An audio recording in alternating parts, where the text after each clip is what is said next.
नमस्कार, मी कविता मायलेक किचनमध्ये तुम्हा सर्वांचं स्वागत करते।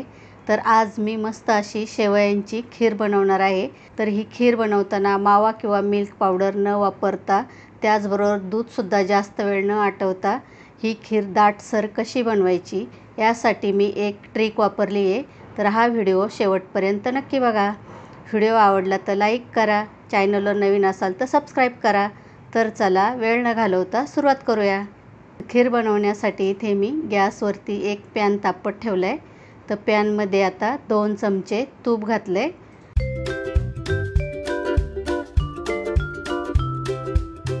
तर तूप हलकं गरम झाले तर त्यामध्ये आता आपल्याला काजू बदाम घालायचे। तर इथे मी काही काजू व बदामचे काप करून घेतलेत, ते आता मी तुपामध्ये घालून घेतलेत। तर आता त्यामध्ये अजून चारोळे घालायचे। तर हे काजू बदाम आणि चारोळे आता स्लो गॅसवरती मस्त असे भाजून घ्यायचे।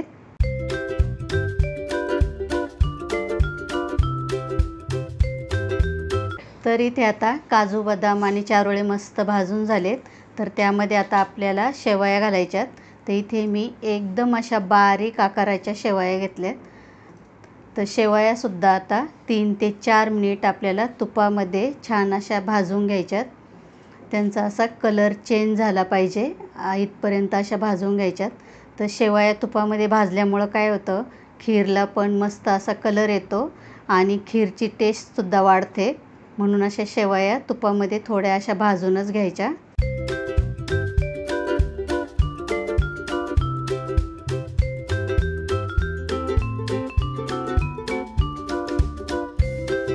तर 3 ते 4 मिनिट इथे तुम्ही बघू शकता मी शेवया भाजून घेतल्यात आणि शेवयांचा कलरसुद्धा हलकासा चेंज झाला आहे। तर शेवया भाजून झाल्यानंतर त्यामध्ये आता आपल्याला दूध घालायचं आहे। तर इथे मी 1 लिटर दूध घेतलं आहे। तर हे फुल क्रीमच दूध आहे, त्यामुळे खीर ही मस्त अशी दाटसर तयार होते। ते आता 1 लिटर पूर्ण दूध मी खीरमध्ये घातलं आहे। तर तुम्हाला पाहिजे तर तुम्ही इथे अर्धं दूध किंवा आणि अर्धं पाणी असंसुद्धा वापरू शकता। तर दूध घातल्यानंतर मी परत सर्व शेवया दुधामध्ये व्यवस्थित अशा आता मिक्स करून घेतल्यात। आता त्यामध्ये केसर घालायचं आहे। तर इथे मी 6 ते 7 केसरच्या काड्या घेतल्यात। केसर घातल्यामुळे खीरला कलरसुद्धा छान येतो आणि सुगंधसुद्धा मस्त येतो। तर केसर घातल्यानंतर त्यामध्ये साखर घालायची आहे। तर इथे मी 1 वाटी साखर घेतली आहे। तर तुम्हाला किती गोड पाहिजे खीर त्यानुसार तुम्ही साखरेचे प्रमाण कमी जास्त करू शकता। साखर टाकल्यानंतर परत खीर मी व्यवस्थित अशी मिक्स करून घेतली आहे। आता त्यामध्ये वेलची पावडर घालायची आहे।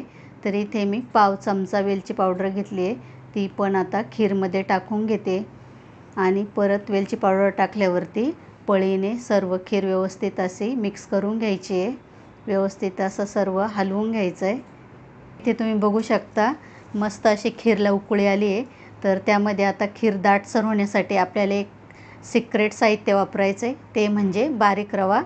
तर इथे मी 2 चमचे बारीक रवा घेतला आहे, तो आता खीरमध्ये टाकायचा आहे। तर रवा टाकताना असा एकदम नाही टाकायचा आहे, थोडा थोडा असा पांगूनच टाकायचा आहे आणि रवा हा खीरला उकळी आल्यानंतरच टाकायचा आहे, कारण आपण अगोदरच टाकला तर त्याच्या अशा गुठळ्या तयार होतात। म्हणून कधीही रवा हा खीरला उकळी आल्यानंतरच टाकायचा आहे, त्यामुळे तो मस्त असा त्यामध्ये मिक्स होतो। तर इथे रवा टाकून झाला आहे। आता परत एकदा खीरला अशी उकळी काढून घेऊया। तर इथे तुम्ही बघू शकता परत खीरला उकळी काढल्यावर 1-2 मिनिटामध्येच खीर एकदम मस्त अशी दाटसर झाली आहे। बिलकुल असं एकीकडे शेवया एकीकडे दूध असं होत नाही, एकदम अशी रबडीसारखी दाटसर खीर तयार होते। तर ही ट्रिक तुम्ही नक्की वापरा। खीर बनवायला जास्त वेळसुद्धा लागत नाही, 10 ते 15 मिनिटातच अगदी ही खीर बनून तयार होते। तर ही खीर आमच्या घरामध्ये सर्वांनाच खूप आवडते, त्यामुळे आठवड्यातून एकदा तरी मी ही बनवतेच। तर तुम्हीसुद्धा अशी पद्धत वापरून नक्की बनवून बघा। तर आजचा हा व्हिडिओ आवडला असेल तर लाईक करा।